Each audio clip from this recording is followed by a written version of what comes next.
In one of my last videos, guys, I had a lot of questions about a fuel source that I use, and I wanted to explain that to you today. Today is a primer on one of the ultimate fuel sources that is storable, compact, contains a lot of BTUs, meaning a lot of heat to cook whatever it is you're cooking or you're boiling water. So anyway, like I said, today is a primer on that, wood pellets.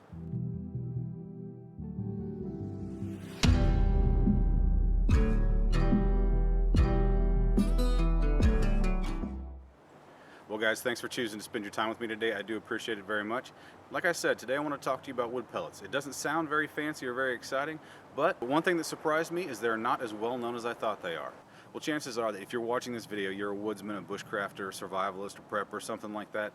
Well, when you think about cooking with a biomass stove, you think about hitting the woods, grabbing a bunch of sticks, breaking them down with your knife, making fire, and cooking whatever you're going to cook, or boiling water or whatnot. Well, a wood pellet, like I said, it's not that fancy or that flamboyant, but it actually does a great job of substituting for wood. It is actually wood, but it's processed wood. Here's a close-up of wood pellets. We'll get more into that here in just a few minutes. It does look a lot like animal feed, like I kind of talked about in one of my last videos, which actually is a good thing because you can use it as kind of subterfuge to hide other things in beneath it. But anyway, that's not what we're here to talk about. Well, first off, guys, let me address a few questions. Why do I think it's a valid or viable fuel source? Well, namely, like I said, it is compact, it's easy to store, and it does contain a lot of BTUs or heat to do whatever you need to do with the fire. Now, why I think the compactness and the storability of this is so relevant to guys like us today is because, a lot of us prepare for, natural disasters, situations where maybe the power goes out, extended stay at home with lack of renewable resources. Let's face it, guys, it's a lot easier to keep, a couple 5-gallon buckets of wood pellets up under your porch or on your balcony as opposed to keeping stacks upon stacks of cordwood. Another benefit to that is there's relatively no processing involved with it. If you need to cook or boil water or get warm, basically you grab a couple of handfuls and go, whereas with cordwood or stored wood of other kinds, you would have to break it down and process it, so it's just a time saver in that aspect. Another positive aspect of this is that it's extremely cost effective. A 40 or 50 pound bag costs anywhere between $4 and $7 depending on where you purchase it and in what time of year you purchase it. Around here in my area, you basically can only get wood pellets in the wintertime when people are using it to heat their homes with. So if you're wanting to store it for future use later on in the year, you do kind of have to plan ahead and purchase what you think you're going to need throughout the year. Now, like I said, that's just my area. It could be vastly different in yours. They may carry it all year round. I have no idea. Aside from introducing the concept of using wood pellets to folks that didn't or weren't aware of them, the main thing I wanted to cover today was to elaborate on what I meant when I said in my last video, or one of my last videos, about wood pellets being finicky to start. They are finicky to start, but once you get the hang of it, it is not that big of a deal. It does take a little bit more time than you're probably used to with, straight up sticks and the traditional fire making to actually get them going. But as far as workload, it's far less than building a regular fire. Anyway, guys, let's get right down into it. As far as compact and easy to store, this is a 5-gallon bucket that's just shy of half full.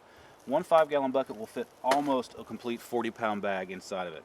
Now, I'm sure brands and bags and everything else are different, but here is the verbiage. If you're going to go looking for it, here's the verbiage you probably want to keep an eye out for.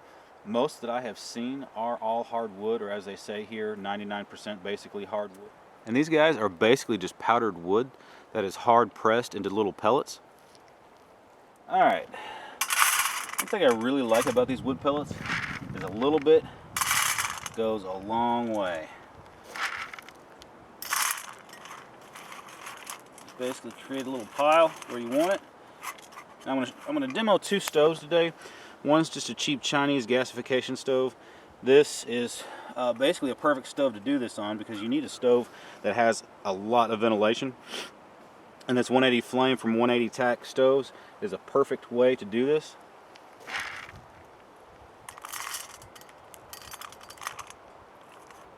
Because it has an open face in the front and a lot of wide ventilation holes all the way around it and that miniature door in the back, it provides all the ventilation you'll need.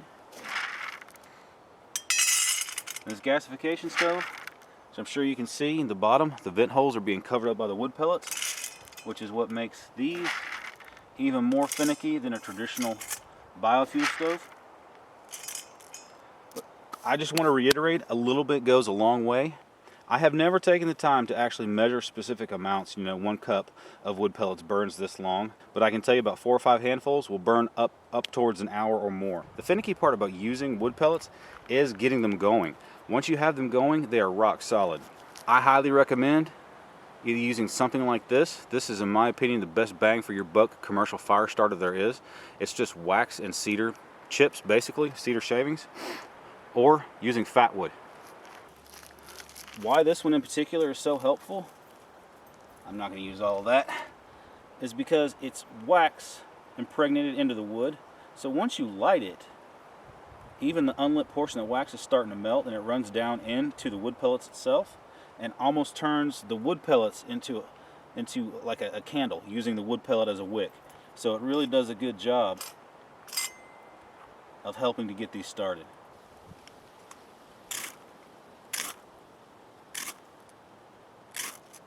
Now I'm just doing this to prove a point.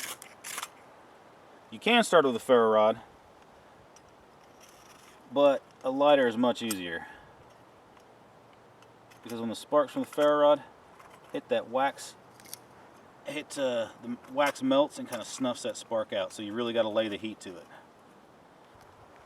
Now I know it's not as glamorous and not quite as bushcraft approved, but this is typically how I do it. Just use a lighter, make sure that piece is going, and drop it down into the stove. Now at this point, the 180 flame, all that you see burning is primarily just the fire starter. The pellets have not had time to heat up and start to burn yet. Alright guys, it's been a couple minutes. As you can see, this one's starting to burn pretty good. I do still have a couple pieces of the fire starter going in there that were off to the corners. As you can see over here, the gasification is just now getting started, although it is pretty weak. Honestly guys, on a gasification stove, unless you have a lot of ventilation or open spaces in there to allow more air to breathe up above your fuel line, this is about as good as you're going to get. So that being said guys, overall I much prefer using a traditional biofuel type setup as opposed to a gasification stove. Even though a gasification stove will work, it just requires a more constant eye. Stir your fuel up to kind of help promote more ventilation down at the bottom. And as these burn, little pockets of ash and stuff kind of build up to fill in the pockets of airspace in between the fuel, which plugs those gaps and doesn't allow the ventilation to actually allow the gasification process to work. Now as you can see over here, we're almost to the point where I need to kind of stir it to keep it going. As this black crust on top increases, your level of flame is going to decrease. Each time that happens throughout your cooking process, you just need to stir it up a little bit to expose a little bit of the brown layer underneath of your wood pellets to just provide it a little bit more active fuel and to increase the growth of that fire. As you can see, our flame's dying down a little bit, so like I said before, just kind of stir it up a little bit to expose more wood pellets to the flame and allow those to get going too. If you don't do that, that black crust or the burnt wood pellets will create a layer on top and snuff the fire out. And again, just to point out, we do have a weak gasification going on over here. Primarily, I store wood pellets for use on my porch, so if it's raining or storming or we lose power or run out of propane for the grill, something like that, we can still cook out off our deck. But to do that, guys, I highly recommend you get some fire bricks. My setup has 8 bricks set up into a square, so I can set whatever stove I'm using on top of those, and I don't run the risk of burning my porch down, catching it on a fire and stuff like that. These are very economical as well. My local hardware store carries them for about $1.50 per brick. So when it's all said and done, in my setup with the 8 bricks, I have about $12 in it. Add in the cost of a bag of fuel, you have about $16, $17 and a stable fireproof platform to run your stove off of.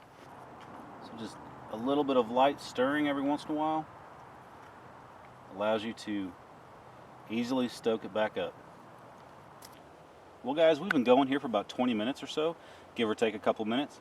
As you can see, these wood pellets are very long lasting. It's a lot of bang for your buck. Add that in with how easily it stores, how cheap it is. This is why I think this is probably the ultimate in biofuel storage for a prepper, survivalist, bushcrafter, that sort of thing. It stores much more easily than charcoal. Overall, pound for pound, it burns longer than charcoal, and it's just a lot more convenient to store and easier to store than your traditional debris that you'd store out from the woods, you know, logs, cordwood, stuff like that. And overall, the fire is very low maintenance when you consider that all you have to do is give it a little stir every once in a while, as opposed to processing more wood, adding that to your fire constantly just to keep the heat level that you want. The last thing I want to show you guys is when it comes time to put it out. If you don't want to use all the fuel, You need to put it out in a hurry real quick, something like that. With a traditional fire, you have larger logs, larger sticks, that you have a coal built up through a wide surface area. So it can take a lot of water to snuff that fire out. Because these are nothing more than compressed wood powder, basically, when you're done,